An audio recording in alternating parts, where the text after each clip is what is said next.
And it is Delt Day, finally. Delts again, and I'm actually wearing my back day shirt for Delts because I haven't done my laundry yet. At least not completely. I still have plenty of clothes left to use, don't worry. But with Delts, what we're going to do is we're going to do cardio, probably going a little bit harder than steady state. Drink a pre-workout, then do a little bit heavier cardio, not counting the steps in that. Train shoulders, stretch, because we're now working on definition, and still trying to get these to be a little bit more outward if we can. After that, I already drank my morning protein shake, and that was really good, as that's my breakfast now, which I basically, or not basically, this is what I do. I mix my protein with some decaf coffee so that way I'm not overdoing it on caffeine, because obviously pre-workout has enough caffeine in it.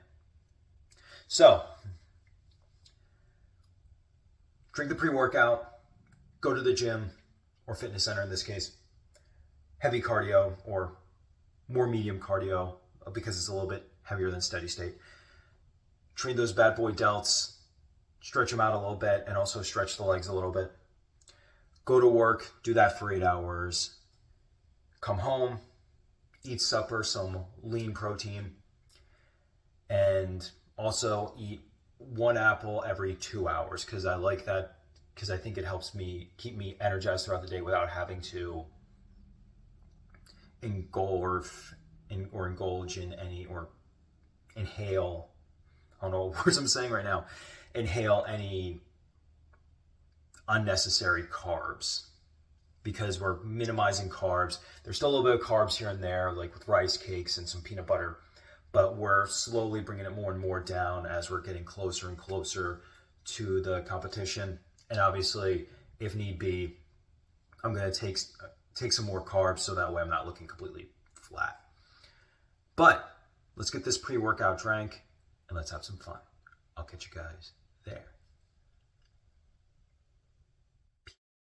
So I wanted to talk about something fun today, and that fun thing is steroids. Yes, I know what you're thinking. Really? In front of my salad? Yes, right in front of your salad, because I think the conversation of steroids is an important one, and I wanted to talk about it. When it comes to steroids, honestly, I believe that if you're an adult, you can do what you want with your own body. It's your body, your choice. If you want to inject something that you probably don't even need into your system just so you can make yourself look a little bit bigger, that's on you. If you acknowledge the health consequences that can come from that and you still say, yep, I want to do it, that's all you. I don't encourage it. I don't want you to do it. But like I said, it's your body, and if you want to do something like that, you have every right to. Maybe not legally, because I know that's technically still not legal here in the States. But if you ever wanted to do something like that, that is on you to decide. However, this comes at a double-edged sword. Now, what do I mean? There's the obvious influencers who you can just tell, take the juice or the sauce, as some might call it. And they say, oh yeah, I'm all natural, I'm all natty. And it's obvious that they are lying. However, there's young people who will see it and say, oh no, they are definitely not juicing, they're not on steroids, they're doing this all natural. And lying is the worst part about it. However, I do need to point out that even if they are telling the truth, that still isn't good. Like I said, it's their body, it's their choice. They can do whatever they want. However, I was watching this one Will Tennyson video, and he was interviewing people asking if they ever decided or considered doing steroids. And this one guy was talking about the Trent twins. And he said that it's okay that they're doing it because they're at least being honest about it. And there was someone who was actually trying to rebuke him. And then the guy responding and saying, no, you're setting up a false narrative. And I wanted to smack that guy in the back of the head. And I'm going to tell you why. Just because someone's being honest about doing something that is dumb or dangerous doesn't make it good. Because you have young people who will see bodybuilders getting bigger and bigger over time at an age when they don't even need steroids, and then it inspires them to do it. So no, it's not a false narrative to say that they're doing something bad to their bodies and they could be encouraging other people to do it. He's on heroin, but at least he's being honest about it. It's the same type of argument. Now, of course, for people who are up in their years and they need to get added testosterone in their system, HRT and things like that is fine. It's for health reasons, because at a certain point, your testosterone just doesn't increase the way it should anymore. So for people like that, it's understandable. But for the aesthetic, it's just kind of silly. And obviously you see glorious, awesome results, but to say that it's okay for them to do it just because they're being honest about it, I can't accept that. Obviously, I have huge respect for Sam Sulek, Chris Bumstead. They're obviously great at the sport, but at what cost? And we are back from the gym. Now we have to get showered because we have a long 8-hour shift today, and this hair is wild, even though I think I can rock this all day, my folks. It looks actually better now than it was at the gym, if you haven't noticed, but that's neither here nor there. Anyways, like I said, I got a shower. I'm not going to make my post-workout snack. I'm going to wait until my lunch period. Then I'm going to have a protein drink and maybe a little bit of that powdered peanut butter because it's awesome. And see where the day goes from there. Like I said, it's an 8-hour shift today. Going to be very long, very tiring, very hectic. I already know that. But we're going to do this. We got this. I just wish the days I had off were going to be sunny days, so that way I could actually work on my tan a little bit more. But c'est la vie, as they say.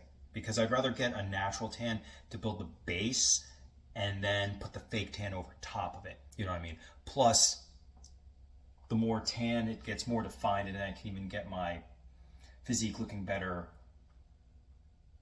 and, get those Instagram followings and stuff like that, even though my Instagram is more for acting than it is for fitness modeling, or like my TikTok and stuff like that is actually more for like the fun fitness stuff. So getting more tan is better, but like I said, the ladies, they love the farmer's tan. It shows you put in that honest day's work. Farmer's tan. You gotta appreciate the farmer's tan, my friends. It is based. Am I right? Anyways, I got a shower. I'll catch you guys later. Peace. Not only am I home, my flexibility drills are done. I ate a quick snack before bed. I'm not gonna make a big meal tonight.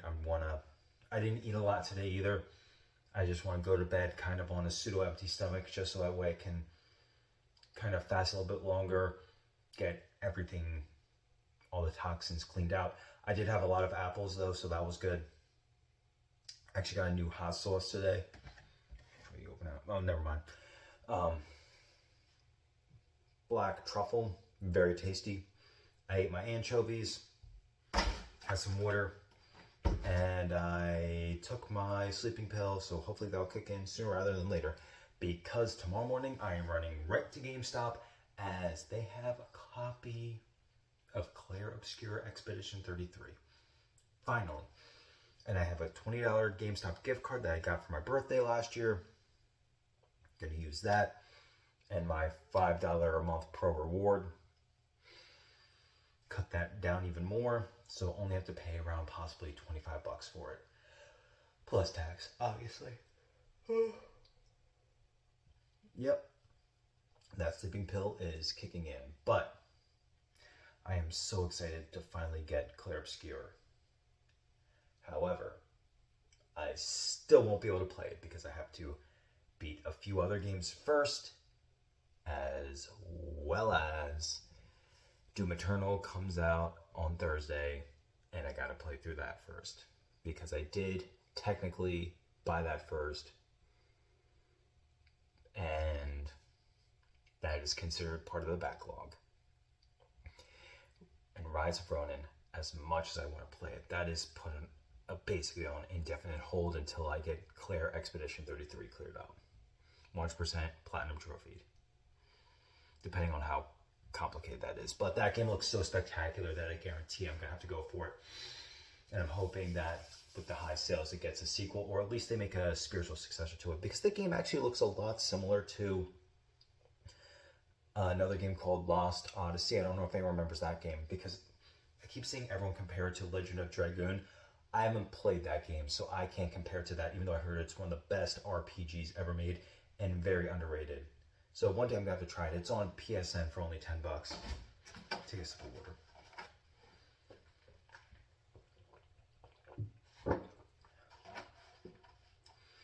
It's on PSN for $10.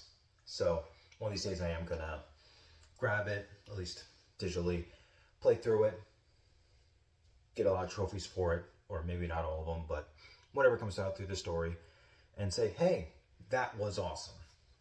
Definitely for its time, but awesome. Because if you play older RPGs, even though I played Final Fantasy IX, that holds up really well. A game I hope they do remake one day is Chrono Trigger. If they do ever do a Final Fantasy VII style remake of Chrono Trigger, you're never seeing me again. I'm gonna play that until the sun explodes, I promise you. But Clair Obscur Expedition 33 just looks so cool, because RPGs are my favorite genre. And like, the thing about Clair Obscur Expedition 33, it's not just that it looks good. I saw one clip of it and my brain just kind of went, you need to experience this now. I haven't had that in a very long time. Okay. This is like a game where my heart is telling me that I gotta play it. And that's why it sucks to have to kind of beat other games first before I get a chance to. I mean, that's not a bad thing. I mean, talk about first world problem, am I right? You have so much entertainment you have to get through in order to get to this one very specific game. But that game, man, it just looks so great. I didn't even hear about it until the day it came out, honestly.